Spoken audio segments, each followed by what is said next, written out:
I now invite Dr. Manoj Rajan, Commissioner for Karnataka State Disaster Management Authority.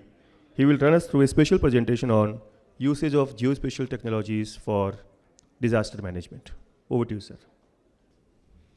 A very warm welcome to all of you. And normally post-tea session should be energetic session.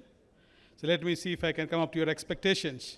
So thank you, Shilpa, RDPR department in general, for inviting me to share my thoughts on the use of geospatial applications exclusively in disaster management. I am fully aware that we are talking about e-governance, we are talking about the rural ecosystem. I will try to see how I can focus the presentation on these issues.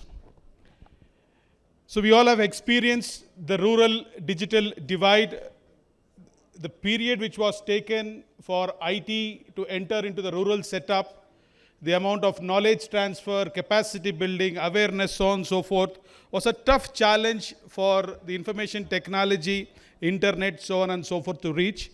But its counterpart, the geospatial technologies have reached much faster, has penetrated much closer to the rural population, is my personal opinion. If you look at people using Olas, Ubers, Amazons, they're using geospatial technology. They are telling the supplier where they stand, and they're saying where they want their products to be placed. So this is where I would simplify the use of geospatial technology. We all know it's an emerging field. We also know that it has sophisticated process of remote sensing, geographical information system, and global positioning system put together. Very sophisticated words I have used, but I gave you the example as to how it is being used by a common man across the country. So here I will try to talk to you as to how we have adopted this geospatial technology in data storage. Various huge amount of data is being collected. Data is being analyzed. Data is being used to make plans, and planning happens, and then decision making is being done. So if I have to give you one small example today from the disaster point of view, you can correlate it to various other propositions.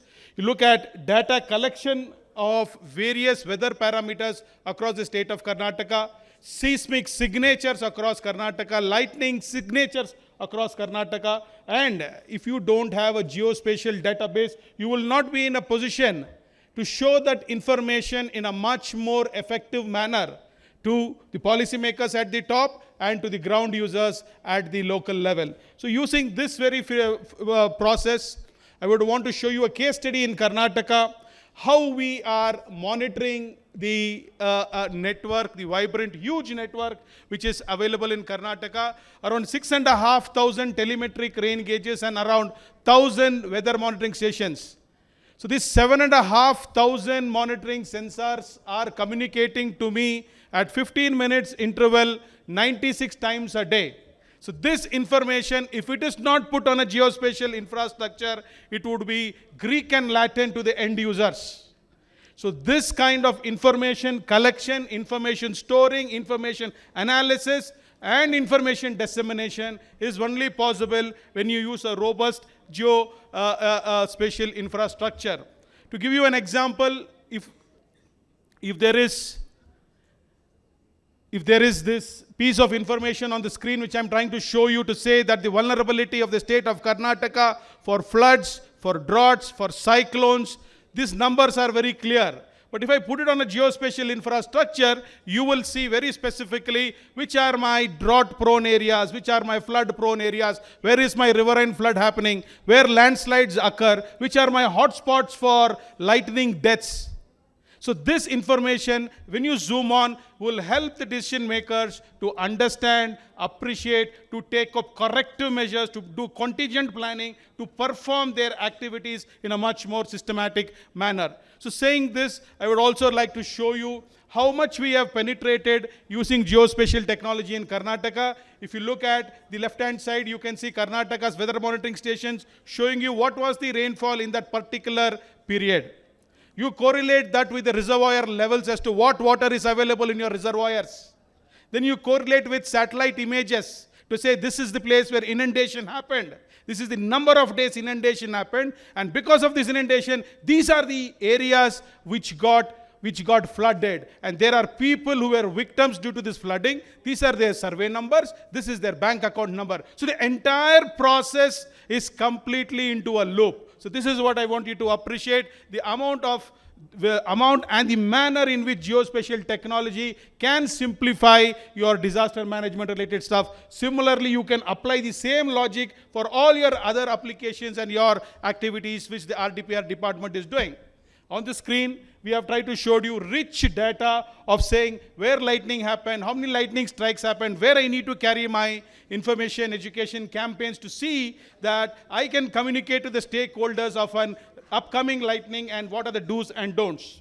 Now, till now, I have tried to show you as to what is the possibility of usage of geospatial technology. So on the left-hand side, you can see whatever I spoke till now is what is on the left-hand side, the strength of geospatial technology. But now in the next few slides, I will attempt to show you as to what geospatial technology can be used.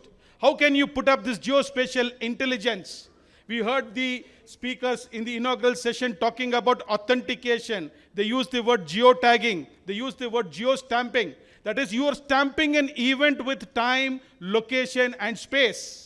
So that, how can you use that in disaster management is what I would like to show you. I would like to show you how these analysis can be made for efficient disaster management. So if you take this case of Karnataka itself, we have got so many sensors installed across Karnataka. So the information which is coming into the disaster management or the state emergency operations center would be such much of sensors, would be from your TV channels, would be from media, would be from public inquiry, complaints, and the district management.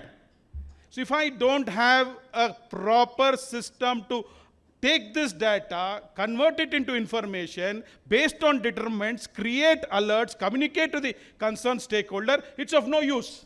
So that is where I say in Karnataka, we would be one of the first states to have such a huge dense monitoring system, and more importantly, convert it into decision support systems. So if you look at data acquisition, 8,500 sensors across. You look at the data processing, huge amount of data analytics, artificial intelligence and machine learning, which I will show you also how we are using them. And then information dissemination in 360 degrees. So this is how we are trying to perform our role. And I said, we will be the only state in the country where real-time information, 15 minutes interval real-time information of rainfall, temperature, humidity, wind speed, wind direction, seismic, lightning is available.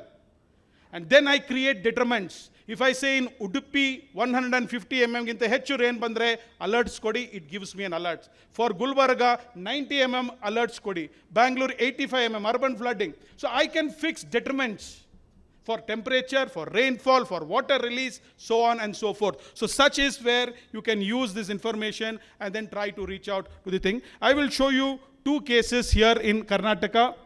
I have been given 15 minutes time, so I'll have to rush through interesting features. So this information which we collect in Karnataka will be shown in such kind of GIS based web portal for global access, where you can get 15 minutes updated information of the weather parameters. We also have very many detailed reports, daily, seasonal, periodic, the reports generated, which will show you what was the 50-year norm, how much is the deviation, how much is departure from normal, what are the trigger points for you to worry. So going along with these things, multiple reports on temperature, humidity, so on and so forth are also generated. And very exclusively, two major hazards of Karnataka, drought and flood, are very systematically monitored using the geospatial infrastructure. I come to the second part of my presentation, where I will talk about a case study which has been put forth in Karnataka, implemented in 5 districts in Karnataka. Today is the flagship product in the country as far as disaster management plans are concerned.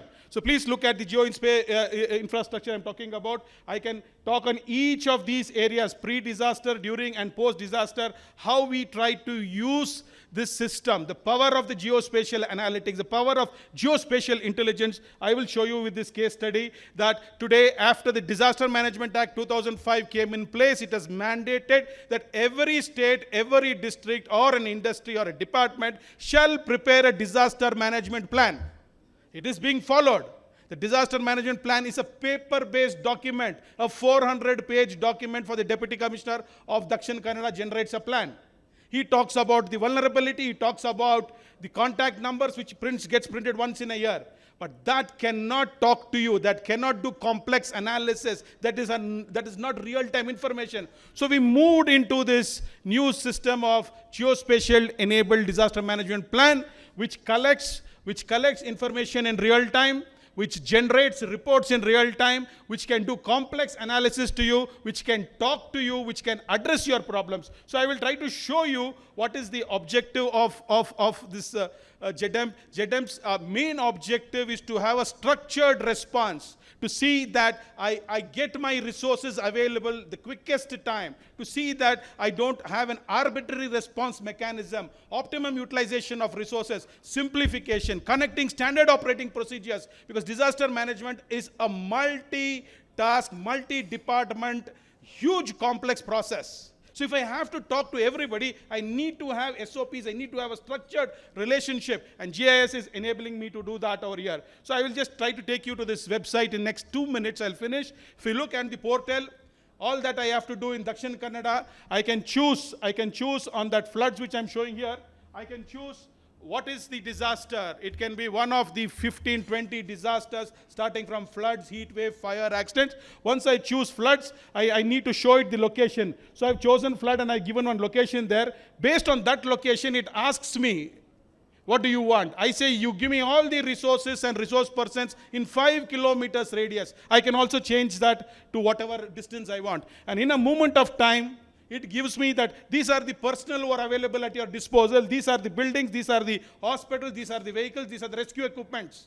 So this is the intelligence which has been built onto this geospatial infrastructure, that in peacetime, the district administration maps everything in detail, maps the hospitals, maps the personnel. If I am working in a particular taluk, where is my residence, where is my office? So in daytime, I will be in office, nighttime there's some logic which has been put into place here. And if I'm talking about a building, what is the capacity of that building? What is the square footage? Does it have toilet? Does it have ABCD facilities to host as a relief camp? If it is an hospital, what is its capacities? So your decision making is much more accurate, and this information, at click of a button, it tells me. Otherwise, if the Deputy Commissioner has to find out, I have to open 10 relief camps. Sir, ನಾನು ಹೊಸದಾಗಿ ಬಂದಿದ್ದೀನಿ sir, ನನಗೆ ಗೊತ್ತಿಲ್ಲ sir, ಸ್ವಲ್ಪ time ಕೊಡಿ sir. He will do something. But here I have an information, complete information. So this is the locations where 5 kilometers from that radius where I have resources which can be deployed. And then it gives me information. For example, an hospital, you can see the 64 rows of information. 24/7 to the doctor available to the facility. So the decision can be accurate. If there is a fire incident, I can put them into hospitals which have burn wards only. So that is how much of data, granular data, which has been collected. If I'm talking about a building, it talks about what is the built-up area, whether it has toilets, whether it has bathrooms, whether it has kitchen facilities. So what is the people I can put in that relief camp? So the system is helping you in make decisions. So this is what we said, geospatial technology has been adopted. Now coming to the last part where I talk about post-disasters, I'm talking about a mechanism wherein we have templates and multiple departments reporting on losses. So normally, to bring a structured response, we have created so many templates, both on a mobile phone as well as a thing, where the district field officers can feed in, saying that these are the deaths which have happened, this is the building which has fallen, this is the lat-long location, so on and so forth, such that the process is simplified, transparent, auditable, and efficient. So this is what we have adopted in Karnataka. For example, I would like to show on this Varuna Mitra app, the information which we are collecting from all these 7,500 stations come to my centralized server, and daily through FTP goes to SAC Ahmedabad. From SAC Ahmedabad, I get 72 hours forecast at the Gram Panchayat level. And now these are the additional information which we look. And in Karnataka, if farmer sees dark clouds, he makes a phone call to my center. And we have handled around 18 to 19 lakh phone calls a year, with just 36 people round the clock working in the center. So here is where we have put in artificial intelligence and machine learning. We know if a person is calling, this is his Gram Panchayat, it removes the information, puts it on the screen. In less than 1 minute, I give information. Now what is the information I'm giving?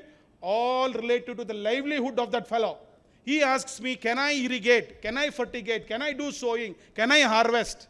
These livelihood questions at the Grama Panchayat level, 18 to 19 lakh phone calls being addressed, is no simple joke, and technology is the medium in which we have adopted these things. So lastly, I will run up with all these things out over here. I'll give you 2 minutes to ask me any questions, or we end up over here. Thank you for this time, Shilpa and the organizers. Thank you so much.